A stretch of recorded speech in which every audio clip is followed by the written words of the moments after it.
Three, two, one, and that. Yep, we're live. All right, all right.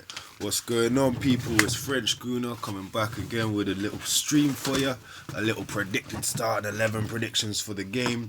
Straight from the cabin in the woods. Setting scenes absolutely beautiful. All right, let's get into it without any further ado. Starting 11 predicted for the Arsenal Crystal Palace game, the Ian Wright Derby, the Banana Skin, the Zaha versus Pepe, the Cote d'Ivoire special. Wow, big game. They're all big games now. Everything's become a must-win game very quickly in this season. You know them ones there? Like, must-win games usually come like after Christmas. After August for us. First an international break is over. Everything's on the line straight away for the Arsenal, bro. That's how it feels anyway. Alright, let's get into it. For this must-win game, I think people have been talking about putting a Martinez in goal, but Leno, for me, he hasn't done enough to lose his place. Martinez is knocking though, but he wasn't great against Vitoria. I do think he could have done better with both of the goals, to be honest. Probably the first one a bit more. But his distribution has been better than Leno's. Leno seems to want to pass it too much, and he seems to be, obviously he's passing to Socrates and Chambers. He's not passing to Tierney and Bellerin and Holding in it. So you could say Martinez is going to look better, but is his distribution? Because the centre-backs and full-backs he's passing to can receive the ball better. They're more natural in those positions, etc.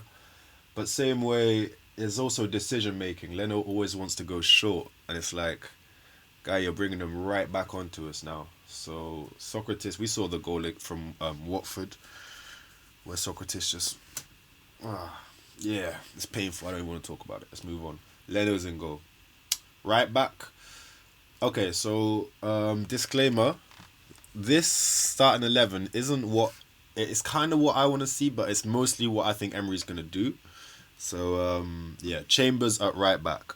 Bellerin, we saw the other night, he's not ready for the Premier League kind of pace again. I know people want to see him come back. We have to remember he had an ACL. Yeah, that kind of injury to your leg, it's not like a little groin thing. It's not like you have a ankle injury, a broken bone or something like. It's a million times worse, these kind of ligament injuries. And, in a month's time, he still might not be ready to play 2 90-minute games in a row. Like 1 week after the other in the Prem. Like, we really want to take our time with Bellerin. And Chambers is doing quite well. So I'm happy to see Chambers not so great going forwards, but in terms of defensively, position is fantastic. And he's a defender. We always complain, Socrates is alright. Not Socrates. Kolasinac is good going forward, but the man can't defend. You're a defender. You're meant to defend. Well, Chambers couldn't defend. He just can't go forward too well. And let's remember, he did score against Villa, so he can get about. Remember that fantastic assist he gave for one of Martinelli's headers? First time volley, cross into the box. So he can do some stuff. I'm happy with Chambers. Chambo. Alright. Luiz next. We put David Luiz next to him again. This is more what I think Emery would do. I think he'll pair Luiz with Socrates. Less said on that, the better. I don't want to go in on my players before a game. Hopefully they will be solid at the back. I do think a lot of the time our mistakes are midfield based more than defensively, and I think the defense gets a bit too much stick. So yeah, we'll say that I'm happy with that, and we'll go ahead. Now this position, the left back, I think you all know what I'm gonna say. You know who I want there, innit? And for me, I don't think he's gonna play him, to be perfectly honest with you, because Tierney, my boy, he was cramping up at the end of the last game, and we've got Liverpool away during the week. Emery's already held a 5-1 was it, and then a 3-1, so that's 8 goals, or 4-1, so 7 or 8 goals at Anfield. Emery's held 7 or 8 of them things. He's not gonna want to get cornered in it. Like, it doesn't matter, and he loves cups. He's a big fan of the cup thing, innit? So really and truly, he might see this as more important, this game, than the Wolves game. Yeah, remember last season he valued a Europa League kind of quarter-final, semi-final over the Crystal Palace home game, and the Crystal Palace home game would have been the one that got us into the top 4 if we'd won it. Yeah, but Banana Skin FC took us out, and there you go. The rest is history. Europa League Thursdays, baby, yes, Victoria and that. So basically, it hurts me to say it.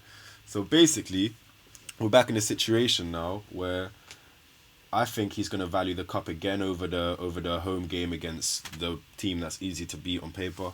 And Tierney will probably play that one and not this one. But God, how much would you love to see Tierney's name on that starting sheet? And I will be doing a reaction to the starting 11 once it's announced now before the game. So at 3 o'clock or 3:30. So stay tuned for that.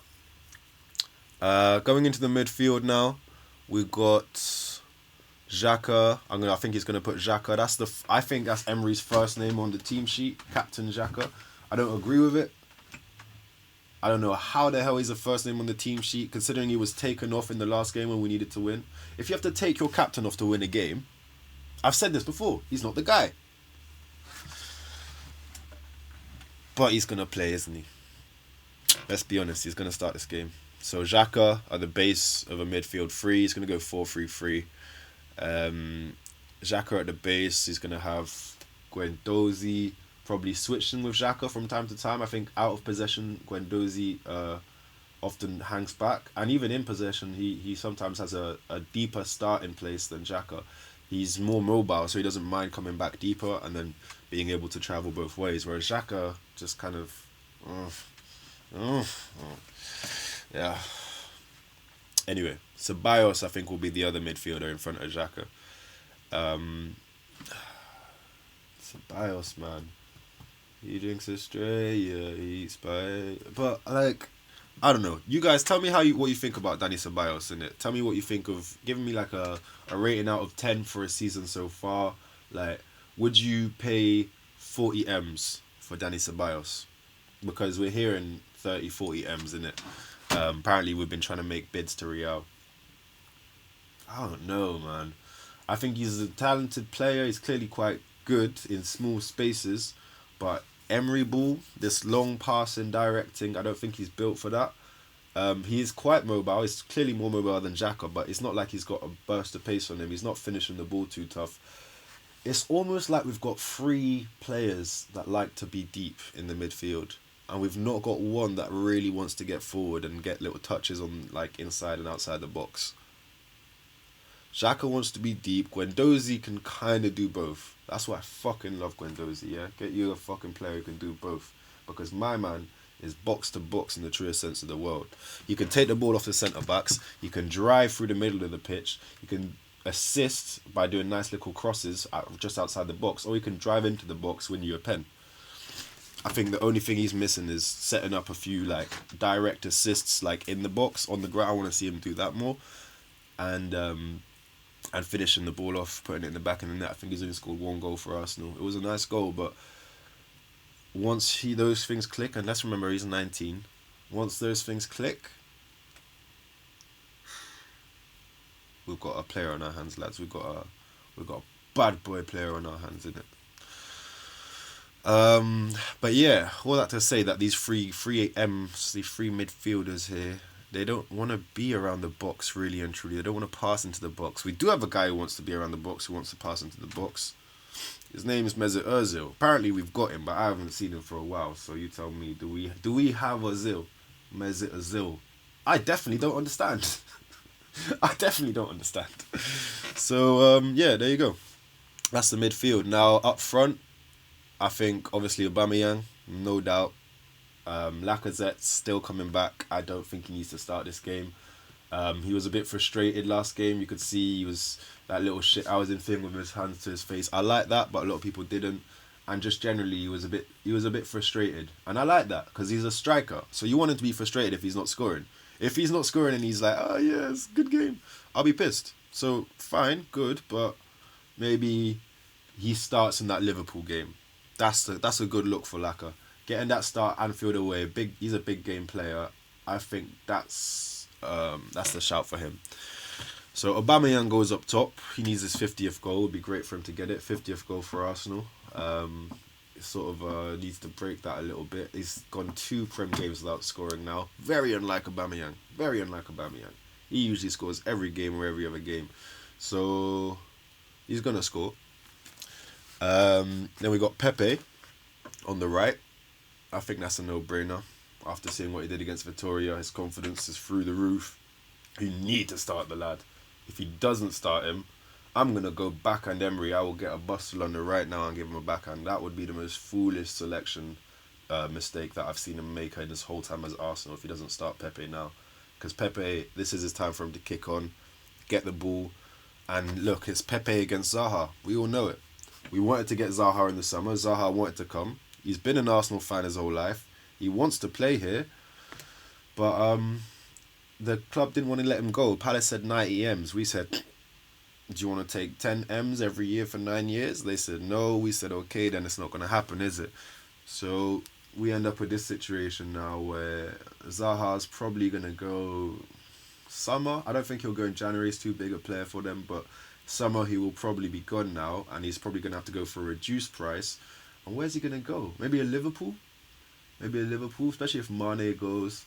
He could end up at a Liverpool. He could go back to United. I don't think so. Not with the state United are in and like how it went last time with him going there. Chelsea, no, I don't think so. They got Hudson-Odoi. Tottenham, yeah. He could go to a Spud actually. He could go there. They play Son. No, Son plays on the right. I don't know who they play out there. But he could go there if there's if players leave. Obviously, Poch is going to go Retete. But yeah, basically, Zaha wants out, innit? And Pepe and Zaha, it's going to be like a little bit of a rivalry thing. Because Pepe's going to want to say, well, this is why they got me. And that was the right decision to make. And Zaha's going to want to say, wow, you should have got me. That was a decision that you should have made. So we're going to have a situation where both of these two are going to be at loggerheads, like trying to flex on the other opposition in it. So that's going to be interesting to see who comes out on top in that. And lastly, on the left, I'm going with Martinelli. Martinelli over Saka. Not that Saka deserves to be dropped. I think Saka's played well when he's played. Against Sheffield United, he might have been hooked instead of Pepe. That was dumb, I feel, when they took Pepe off. Anyway, that happened. But that was not the right decision to make. But I suppose if you say you don't start Saka in this game, you start him against Liverpool on the Wednesday, and you give Martinelli a run out because he scored 5 goals in 3 starts, and the boy just looks tidy, clean on the ball, angry, full of energy, ready to just annoy defenders and put himself about and get a cheeky little goal here and there, man. And if you can do that in the Prem at 18 years old, then we have to let him do it. We have to let him do it, big man. So, yeah, that's my 11. Leno in the goal. Chambers, Luis, Socrates, Tierney, Xhaka, Guendouzi, Ceballos, Pepe, Oba, Martinelli. Now, remember, that is based off what I think Emery will pick with a sprinkling of what I'd like, specifically Tierney. I do think Emery might go for all the other players, the other 10 players I picked. Ceballos and Martinelli. Could be Torreira, could be Saka. But I think the other ones are pretty nailed on. Yeah, let's just hope we see some Tierney, man. God, it is time for Tierney. I'm telling you. Alliteration, you see that? Right. My prediction overall. I think I said 2-1 to the Arsenal. I think I already stated that. Oh, big up my viewers, by the way. 2 people in there right now. You guys are my G's still. Yeah, right. So, I think it's going to be 2-1 to Arsenal. I say that with my heart, not my head. I know this is a banana skin game. Banana skin FC, this is what they do. They beat City at home last season. They'd like to just come and cause upsets and then finish 9th and 11th and then things. And they're happy with that. And fair play to them. I actually quite like Palace in a weird way. I think they got the most African players. I think they got a decent side outside of the top 6. Obviously, Bissaka's gone, but they had him as well. Like they've done some cool things recently. They're fun to watch every now and not to watch, but they're fun to follow.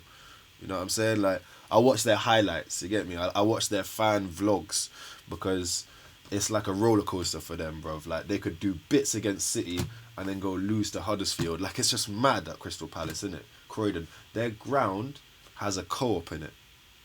That's mental. You gotta like that somewhere. You can banter it, but same way you gotta be like, you know what you are and you stick to it, and you don't give a damn. You're just trying to have a good time as well. Roy Hodgson doing bits at Palace. In fact, aren't they like 2 points behind us or a point behind us or something? Aren't they like sixth? They're a top six team right now. So if they beat us, they'll overtake us. And that's what Ian Wright said would happen. Big up the Ian Wright Derby, by the way. For those who don't know, Wrighty, Arsenal legend. I think he started at Palace. He certainly came from Palace to Arsenal. And that's why we call it Ian Wright Derby. Well, I do anyway. I don't know if anyone else does. Definitely, I think he predicted that Palace would win, Ian Wright, on some punditry show. Which is a sticky one still. I wasn't too happy with that. But you know what? I can't hate on him because Palace have been doing very well and we haven't. They're sixth, which means they're playing fantastically, and we're fifth, which means we've been playing subpar. So you bring that together, it smells like a banana skin, innit? Could be a draw. I highly doubt we'll lose at home this early in the season in the Prem. That would be a massive blow to Unai Emery's campaign. A massive blow. So he's under pressure. He's got to get this dub, yeah? And if we don't get the dub, for example, if United win, we've been laughing at them relegation side, but if we don't win and they win, I think they'll be like 3 points behind us or something. You know, they could pop right up into 7th place or something like that, and we could go down to 6th. So after all that banter, we could only be a game apart in it. It was fun whilst it lasted, boys, but boy, you gotta get serious now, Arsenal. You know what I'm saying? You gotta get serious. So, I mean, and on the subject of Unai Emery being under pressure, one last point I'll bring up. Jose Mourinho at the Emirates, when Vitoria were playing on Thursday. And apparently he was invited by Raul. He was there with Raul Sanelli, the head of our footballing operations. Now, I don't think it's as linear as Raul invited Mourinho to chat to him about coming in. I don't think that's what it was. Now, I do think Jose, he said that he had a job lined up in London, and he said that he had a job at a big team lined up. So, you could see how that's arisen, but for me, what I think it is, and shout out Arsenal Vision podcast, because I've already thought what I thought, but they kind of gave me the wording to say it. So it's about optics, yeah? Sounds smart, doesn't it? Optics, yeah? Basically, what that means is how the public perceives what you're doing. And so, even if you're not chatting to Mourinho about a job, that doesn't matter. That doesn't matter, because the reality and what the public see, like, what the public see and talk about online and creating the media ends up becoming a form of reality anyway. So, by bringing Jose to the game, they could have just been talking about how nice it was back in La Liga, you know, when they were at Real Madrid and Barcelona. They could have been chatting like old friends, nothing to do with work, just watching the footy, you know what I mean, and reminiscing. But the public immediately say, right, well, Jose's next in line for the job if Emery fucks up, all right? And that gets back around to Emery now, and Emery knows from what the public have perceived that he is under some pressure. Even if that's not what Raul's been saying to Emery or what Raul's been saying to Mourinho. Raul was at Barcelona and Nike. He knows how this stuff comes across and the effects it can have. So the kind of social psychology of this, I think this man is fully on top of it. Raul Sanelli, I mean. And I think he's positioned that. So yeah, take a picture of me with Mourinho at the game. Just let people know. Yeah, I chat to Jose. We chat every now and then. Nothing big. And that's all it's got to be. And the rumour mill, the media, the noise will take care of the rest. Anyway, that's my starting 11. That's my prediction for the game. Let me know what you guys think. Write in the comments what your predictions are, what your starting 11 would be. Who do you think is going to win? Crystal Palace versus Arsenal. Home for the Ars. It's a big game. It's a must-win game. 3 points on the board. Aubameyang to score, Pepe to have a solid game. Come on, boys. Let's get it. French Guna, I'll see you at 3:30. Signing out.